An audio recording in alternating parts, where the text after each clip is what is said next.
Arithi kunini tu thutha wa timu ya bururi ya andu aria mari na mawathe guthaka na nguo cia sonko umuthe mwandiki mukaru ministry ya mathako ni ekinyirie mbere ya kamiti ya bunge ya mathako gutariria githagathago giki. Environment.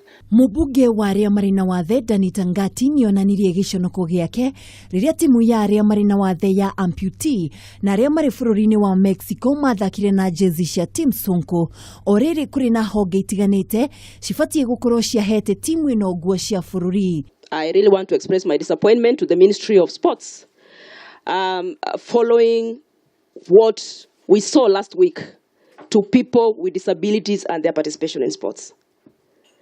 This is a team, and I'm very keen to know, in terms of your allocation, what percentage of the funding is allocated to disability sports?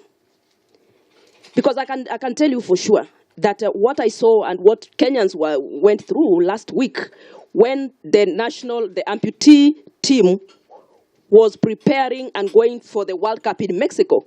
Gukiri uguo mumbunge uyu ni ataririe mendekithia kuri ministry ya mathako rundumwe na thirikari nene gutigirira mabataro maria mari na mawathe makiria athaki ni makorwo makirorwo na njira igwete. I am actually recommending that at the Ministry of Sports we have a desk that is manned by a person with disability who basically looks at handles at issues of sports for people with disabilities. Mwena-ini wake Kaberia ni ataririe murugamo wake wegemaine na kigina kia mathako nikio Sports Fund gukorwo gikirekererio niguo gutwarithia na mbere tabarira itiganite cia mathako. Sports and Treasury are working in very good order. We are collaborating in this effort, and yes, it is true that this fund remains in sports. It will continue to be our fund, and it will serve mostly sports and heritage, and the control of it will remain directly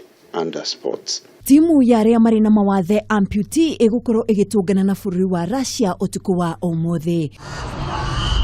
Hado-ini ha Kameme TV haro-ini ritwa riakwa ni Mwihaki wa Dogo.